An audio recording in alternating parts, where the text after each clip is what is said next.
प्यारे बच्चों, मेरा नाम अशोक सर है और विगत 40 वर्षों से मैं स्कूली बच्चों के संपर्क में रहा हूँ। बच्चों के पढ़ाने में, उनके साथ दोस्ती करने में, उनके साथ खेलने कूदने में, उनकी समस्याओं को सुनने में मुझे मज़ा आता है और आज भी मज़ा आ रहा है। आजकल मैं देख रहा हूँ कि स्कूली बच्चे कुछ अजीब शब्दों का प्रयोग कर रहे हैं। जैसे बच्चे बोलते हैं, आजकल मैं बहुत प्रेशर में हूँ, मुझे बहुत टेंशन है, मैं डिप्रेशन में हूँ, मैं आजकल ओवरथिंकिंग करता हूँ। इस तरह की बात मेरे लिए नई है। अब हम लोग विचार करें कि आखिर ये चीज़ें कहाँ-कहाँ से आती हैं। बच्चों से इंटरेक्शन से जब मुझे पता चलता है, तो सबसे पहले कारण है पेरेंट्स। बच्चों को पेरेंट्स सिखाते हैं, मेरे पेरेंट्स ने ऐसा कर दिया इसलिए मैं डिस्टर्ब हो जाता हूँ। प्यारे बच्चों, पेरेंट्स का बच्चों के प्रति कंसर्न, बच्चों के प्रति प्यार, वो पेरेंट्स आपको समझाते हैं, डाँटते हैं, आपसे समय से उठने के लिए बात करेंगे, होमवर्क करने के लिए करेंगे, पढ़ाई करने के लिए करेंगे, टीवी कम देखने के लिए बोलेंगे, मोबाइल यूज़ करने के लिए कम बोलेंगे।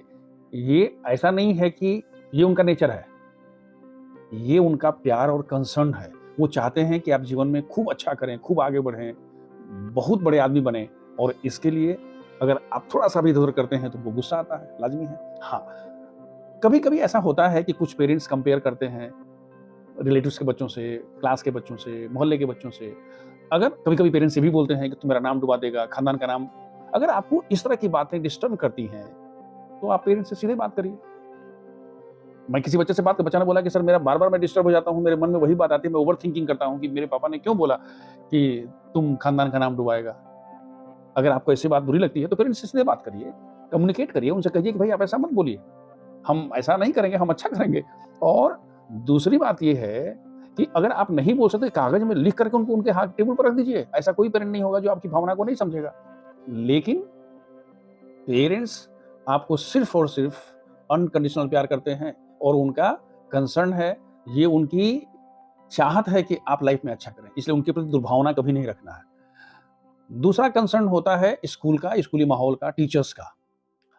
हर क्लास में 2, 4, 5 बच्चे ऐसे होते हैं जो क्लास को हाईजैक कर लेते हैं। टीचर्स उसी में से किसी को मॉनिटर बना देगा, सब काम दौड़ के आगे वही करेगा और उन्हीं लोग से रिपोर्ट लेते हैं। कभी-कभी क्लास में बच्चे रिपोर्ट भी उल्टा-सीधा दे देते हैं। बिना आप नहीं बात करें फिर भी आपका नाम लिख बता देंगे, आप बदमाशी नहीं किए तो भी कर लेते हैं। और टीचर उसी की सुनता है या एकेडमिक इंचार्ज उसी की सुनता है। अब आपको बुरा लगता है कि भाई हमने तो किया नहीं। देखिए, इसका सबसे बड़ा समाधान यही है या सॉल्यूशन कहिए कि ये है कि आपको अपना काम ठीक से करना है, लन-फन काम में इन्वॉल्व नहीं होना है, टाइम से जाना है, होमवर्क करना है। आपका जब परफॉर्मेंस धीरे-धीरे अच्छा होता चला जाएगा, तो फिर कोई भी ऐसा टीचर नहीं बिना मतलब का आपको डाँटेगा। और अगर ऐसी स्थिति आ जाती है, then you should stand for yourself. अगर आपने गलती नहीं किया है, तो आप ये मत सोचिए कि टीचर क्या सोचेगा? सोचने दीजिए ना। अगर आपने गलती नहीं किया है, तो टीचर के ऊपर एकेडमिक इंचार्ज होगा, वाइस प्रिंसिपल होगा, प्रिंसिपल हो आपको जाकर तो बोलना ही पड़ेगा कि भई हमने नहीं किया है। बट हर बात को लेकर के और टेंशन मत लीजिए या जाकर के मम्मी के पल्लू में अपना सर मत छुपा लीजिए। आपको अपनी समस्या का समाधान खुद करना पड़ेगा। और तीसरा जो सबसे बड़ा कंसर्न होता है, वो पीयर ग्रुप का होता है, फ्रेंड्स का होता है। उसने उससे दोस्ती कर लिया, वो हमसे बात नहीं करता है, उसने बर्थडे में हमको नहीं बुलाया, उसने मुझे ऐसा कर दिया, उसने मुझे फँसा दिया, उसने एग्ज़ाम में मुझसे देख लिया, मुझको नहीं दिखाया। ये सब चक्कर में मत पड़िए। हैव सम क्वालिटी फ्रेंड्स और इन सब चीज़ों से बचने के लिए सिर्फ़ 4 चीज़ दिमाग में रखिए। पहला, have quality friends. 2 he friend हैं लेकिन अच्छे फ्रेंड होने चाहिए, जो हमेशा आपके साथ अच्छे काम में आपके साथ रहें, पहला। दूसरा है यू शुड प्लान। आपका प्लानिंग होना चाहिए कि आज मेरे दिन में क्या करना है, स्कूल जाएँगे तो हम क्या-क्या करेंगे। अपना प्लान करिए, इंस्टीट्यूट करिए, टाइम से होमवर्क करके लाइए, सेल्फ स्टडी करिए।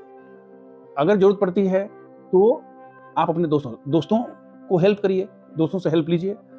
तीसरा है कि हैव अ मेंटर। मेंटर जानते हैं? वो ऐसा जो आपकी उँगली पड़ गया, आपका सीनियर हो सकता है, कोई टीचर हो सकता है, पेरेंट्स हो सकते हैं, बड़ा भाई हो सकता है, क्लास में कोई दोस्त भी हो सकता है, जो आपको अच्छा और खराब बताएगा कि भाई ये करना है, ये नहीं करना है। और चौथा जो सबसे इम्पोर्टेंट है, बी ऑनेस्ट टू योरसेल्फ। अपने आप के प्रति ईमानदार हो। बार-बार पूछो कि मैं ईमानदार तो हूँ ना अपने के साथ? अपने आप से प्रश्न पूछो। बेटा देखो, जो सब कर रहे हैं, अगर तुम वही करोगे तो जो सबको मिल रहा है, वही तुमको मिलेगा।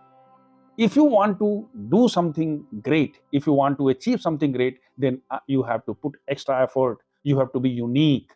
और ये यूनिकनेस तभी आएगा जब आप अपने आप के प्रति ईमानदार होंगे। और आप हो सकते हैं, आपके अंदर क्षमता है, आपके अंदर पोटेंशियल है, आप ट्राई करके देखो। Wish you all the best, God bless.